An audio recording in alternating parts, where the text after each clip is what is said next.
Okay guys, so sa previous na video is pinakita ko yung yung ano yung soil settlement or yung compressibility of soil. Then pinakita ko yung curve, yung ilag P curve, no? Pinakita ko 'yon.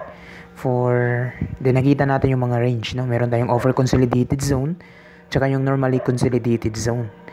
So this time is then kinuha natin yung value nung CS, yung swell index, tsaka yung compression index based dito sa A-log P curve. So this time is i-derive natin yung formula in primary settlement. Okay? So sa primary settlement, primary consolidation settlement. Okay? So, meron tayong dalawang case, no? So, meron tayong for consolidated. So, case 1, normally consolidated soil. Okay? Considering yan, malito yan, no? Palitin ko lang muna. Okay? So, ito yan, no? So, yung i-consider lang natin yung sa consolidated lang na part. So, tanggalin ko na lang to sa figure natin. Oops. Tanggalin ko na lang to. Okay. So, yung ititira ko lang yung sa normally consolidated na part, no? Yung dito, yung shaded na yan. So, yung mangyayari dito sa normally consolidated clay, so meron tayong increase in effective stress, no? Yung itong effective stress yan eh. So, I assume na ito yung increase nung effective stress. Okay? Yung change in PO. Okay. So, bali yung P3 dito, ito yung magiging PO mo. So, bali yung product nung yung P2 mo magiging ano yan? PO. Diba? So, bali yung dito na point is PO plus change in PO. Okay? So, kaya yung CC natin ngayon dito, diba? Yung ito.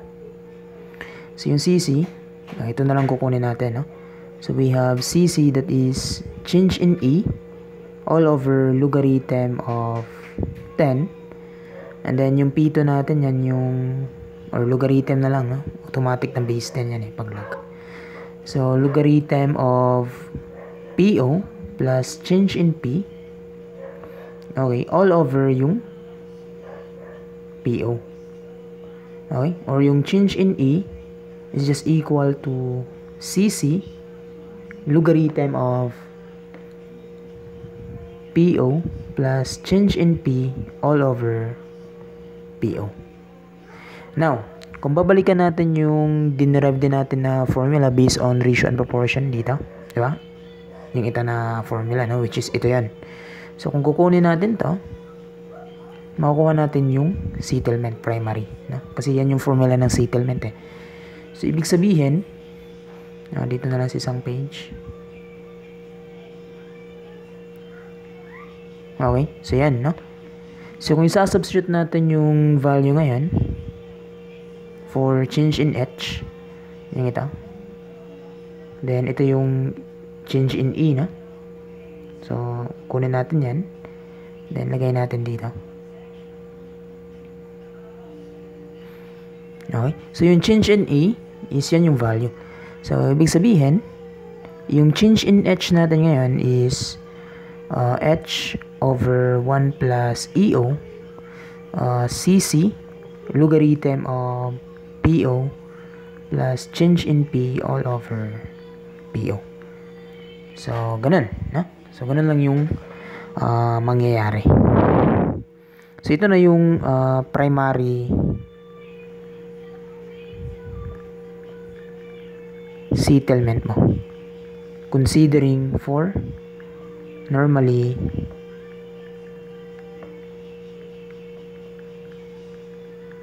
consolidated. Okay? So, yung isa naman is yung over-consolidated. Okay? So, kunin lang natin to.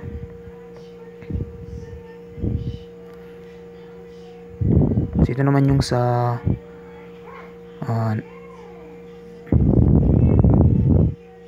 over-consolidated na part. Okay, kunin ko lang yan. Palitin ko lang muna. Okay, so ito na yung focus ko ngayon. So, tanggalin ko na lang to. Ito. Hindi ko kailangan yan eh.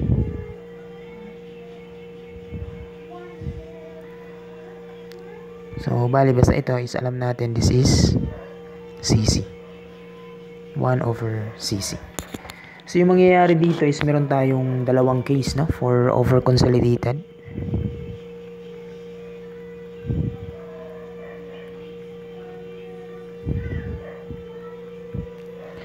So, if yung PO, diba, plus change in P natin, yung katulad ng kanina, pag ito daw is less than nung PC, okay, this is the free consolidation pressure.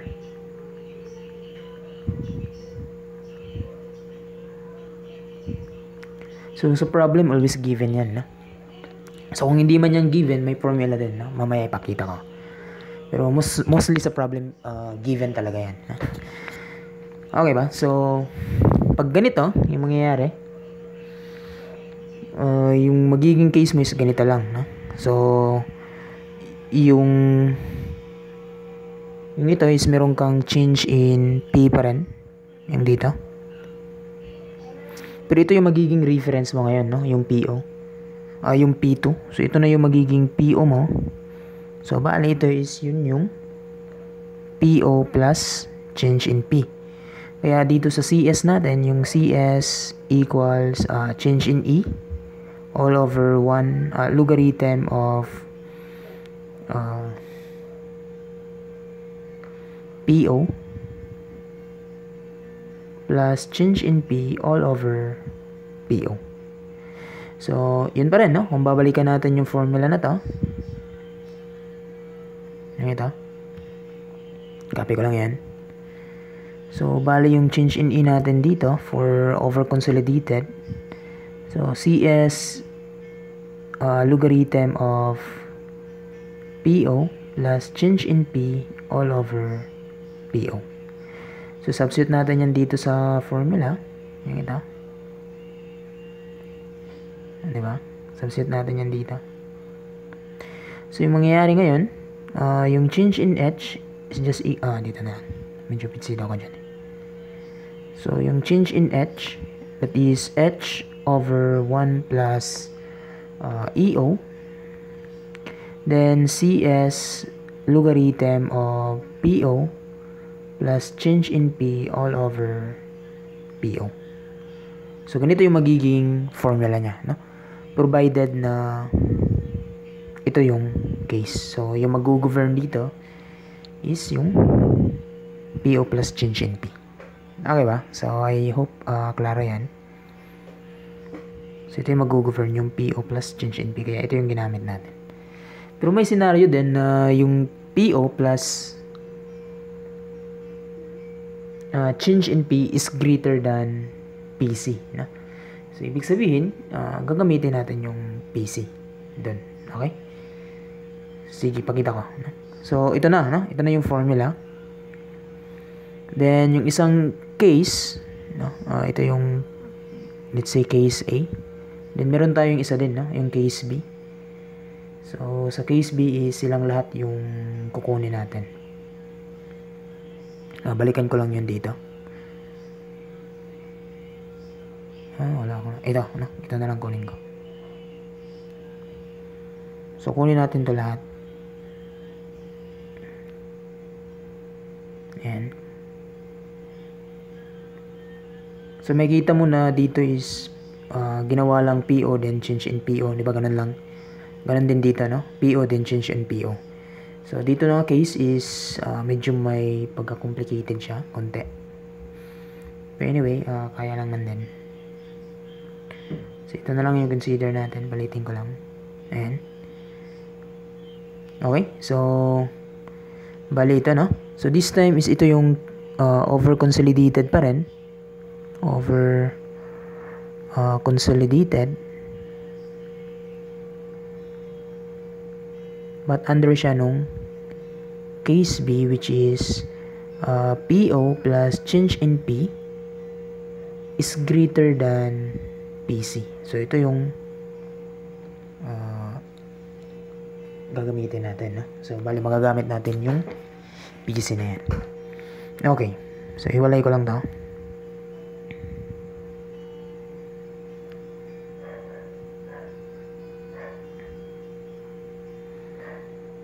Okay. So, yan. So, bali yung mangyayari dito, ayusin ko na lang to. So, this becomes change in E.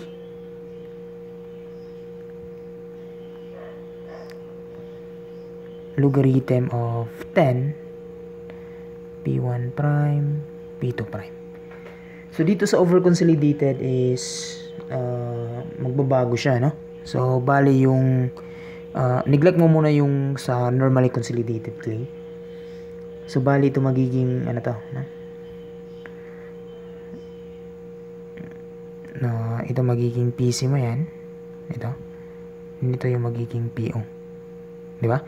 Diba dito kung may change in P tayo dito. Diba? Kung may change in P tayo dito. Diba yung sa sa case A, 'di ba magiging PO lang 'yan plus change in P. Nangyari kasi is greater than to ng PC. So, yung gagamitin natin yung PC. Okay? So, instead na PO plus change in P, so instead na ito, hindi na yun yung gagamitin to. Ito yung gagamitin natin. Okay? So, yung P1 prime is equivalent to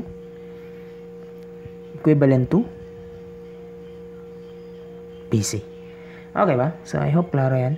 So, ibig sabihin, magiging change in E na lang to. All over logarithm PC all over PO. Okay? So, I hope klaro yan. Ang nga pala, yung PC over PO that is called as yung ito. Yung PC over PE that is also called as the over-consolidated ratio. So, PC all over PO.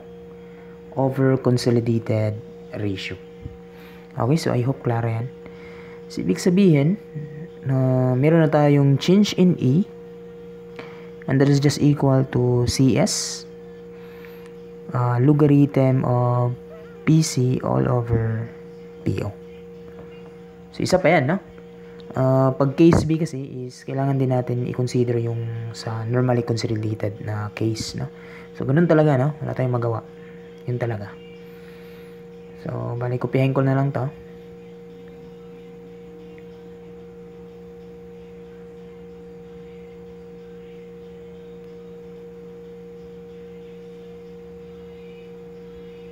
Kopyahin ko na lang yan. And then,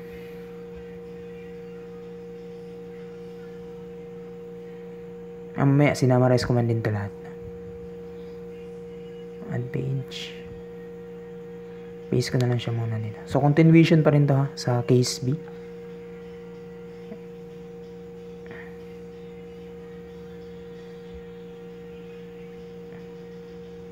Okay, so continuation pa rin to. So, yung consider naman natin this time is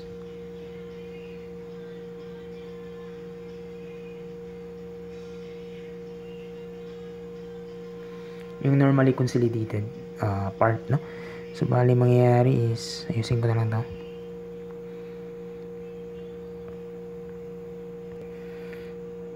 So, magiging change in E to all over logarithm of P2 prime all over P3 prime. Diba? So, yung case pa rin, no? Case B, yung PO plus change in P is greater than PC. So, yung mangyayari dito sa isang side is ganun pa rin, ito yung magiging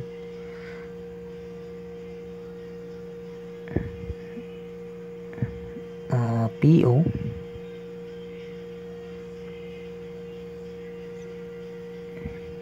wait lang.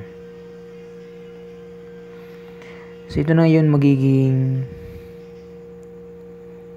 yung P2 na to. Lagay ko na lang siya dito. Basta ito yung P2 na. Ayan. So, yung P2 na yan, magiging PO yan plus change in P. Then, yung P3 is magiging PC niya. So, ibig sabihin, this becomes change in E logarithm of PO plus change in P all over PC. So, ganun, no? Ganun yung mangyayari pag andun ka naman sa normally consolidated clay. Okay? So, yun, no? So, ibig sabihin, yung change in E dito, magiging CC na lang, logarithm of PO plus change in P all over PC. So, ibig sabihin, yung settlement nila lahat, diba? Yung settlement nito is change in H, that is H over 1 plus E, then change in E.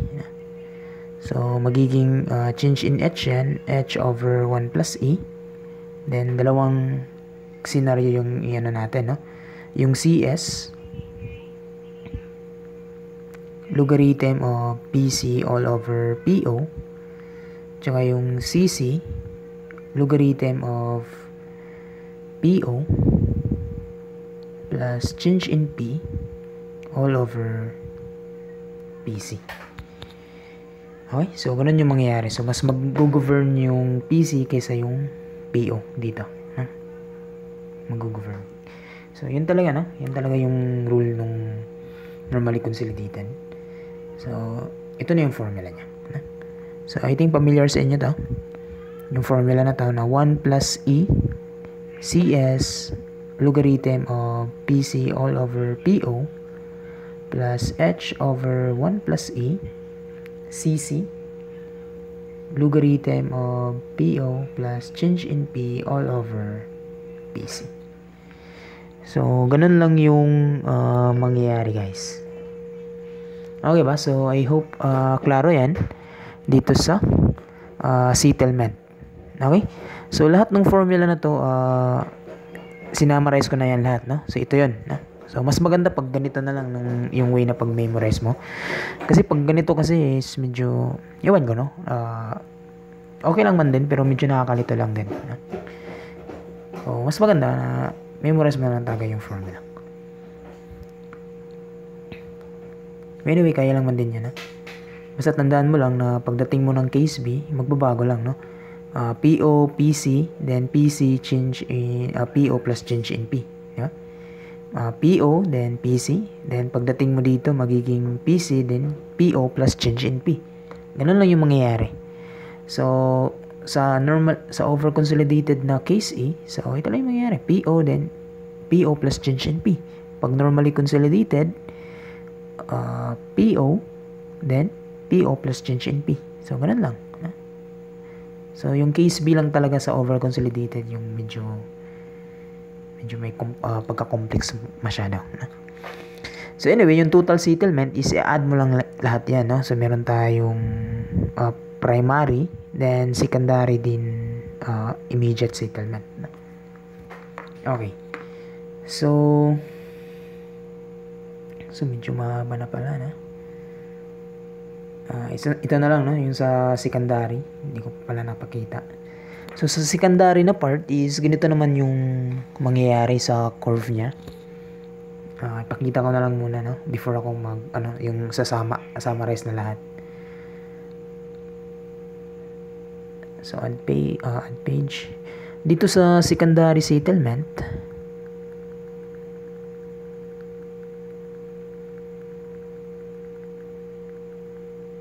so, provided ito yung x-axis natin. Then, ito yung y-axis natin. So, yung y-axis natin that corresponds to the void ratio dito is log of time.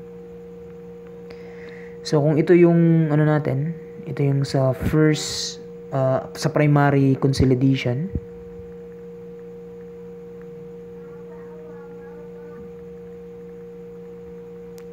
Okay, then project natin yan, project natin yan.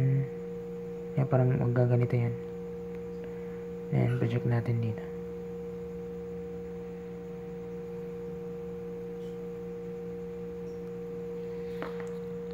Okay, so balikunin na lang natin to. Then, dito.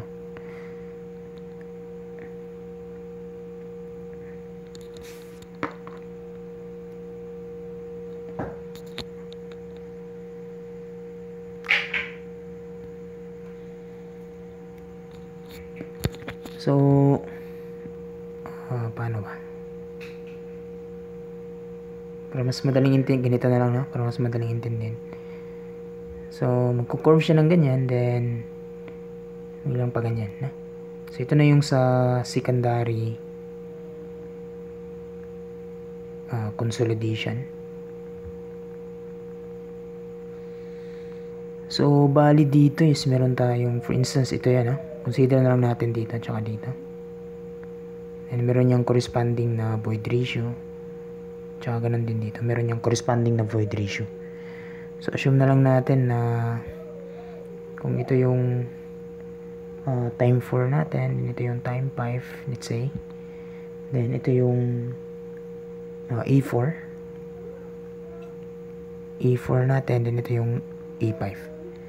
So, ibig sabihin, yung 1 log cycle, okay, yung 1 log cycle is just equivalent, yung ano niya dito is yung alpha. So, yung alpha na yan, yan yung parang gradient niya, no? So, anyway, so,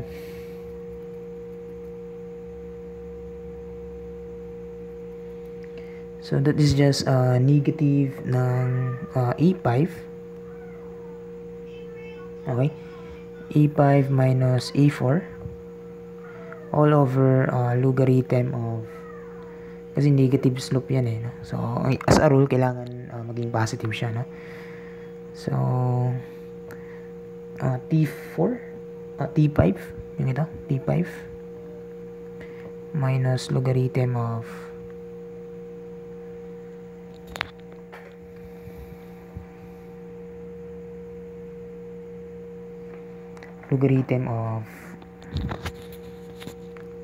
T4. Ayan, no? So, yung mangyayari, yung alpha is magiging negative, hindi, tanggalin natin yung negative.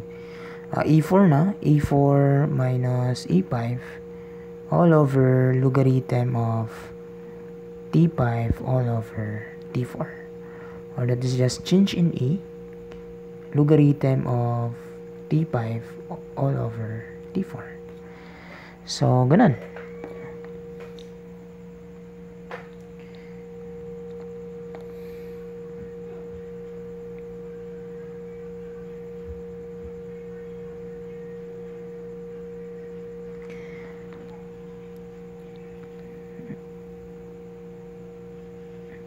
So, dito sa secondary, ganyan. So, gawin na lang nating CS para maling ko siya sana, no? So, instead na alpha, gawin ko siyang C alpha. So, parang ganyan, no? So, ibig sabihin, yung change in E is just C alpha logarithm of T5 all over T4. So, ganun. So, ganun yung sa secondary settlement. Okay? So, substitute mo yan ulit dito sa settlement, yung itong formula. So, makukuha mo na yung secondary settlement. Okay ba? So, bali yung mangyayari. Change in E is just H over 1 plus E. Change in E. Pero yung E dito, hindi na yung EO. Yung E dito, yan yung magiging void ratio at the end of at the completion of primary settlement, no? So EP.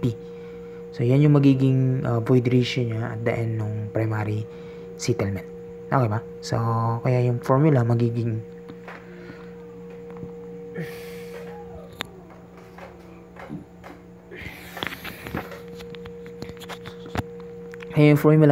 H over 1 plus E. This is for secondary settlement, guys. Secondary settlement, EP. And then we have C alpha logarithm of T5 all over T4. Okay? Or kung ito yung time 2 mo or time 1, so pwede rin palitan mo, no? Bali time 2, time 1. Okay? So pwede din ganun. So yan na lang, no? Para mas kasi nakaling pa siya dito. Okay? So pwedeng ganun, no? T4. Ibalik ko lang yung kanina. Anyway, pareho lang man din yung thought nan. So, ganyan, no? Ganun. Sige. So, sa next na video is yung summary nung lahat ng formulas na. Okay, kasi yung good side lang man din, mahirap yung settlement, no? Pero yung good side nito, kasi yung pag magsasolve tayo ng settlement ng mga problems is really formula based, no? Formula based. So kailangan mo lang yung effort mo lang na gagawin is i-memorize na lang yung formula, which is sa next na video ipakita natin lahat ng formulas. Okay? So yung ibang formulas hindi ko na i-derive, no? Kasi gagamit ka ng partial derivative tsaka integration, eh. Sige, so yun lang. Thank you.